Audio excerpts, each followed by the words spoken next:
Today we're talking about the rotator cuff. Now the rotator cuff gets a lot of buzz, and shoulder injuries are very common. But how do you know what is injured inside of your shoulder? Well, today I'm going to show you 3 distinct ways to find out if you're dealing with a rotator cuff injury. Now the first one is pain at rest.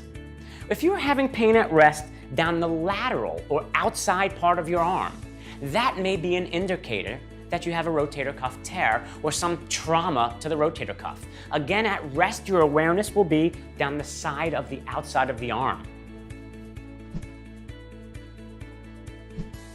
The second way to determine if you have some sort of pathology to the rotator cuff is bringing the injured arm into extension, which literally means bring the elbow behind you a little bit and touch the front of your shoulder joint. We call that Kahnemans Point, and it's the attachment point for one of the rotator cuffs. So if there's exquisite tenderness or pinpoint tenderness there, that also may be an indicator that you're dealing with a rotator cuff tear or injury.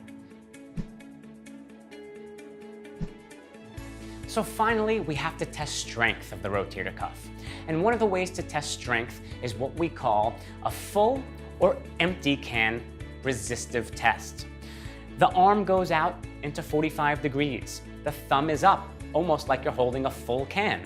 And what you're going to be doing is crossing the arm and applying resistance. You will have pain in your shoulder by doing that. Furthermore, the empty can position and resistance will also cause pain in the shoulder joint.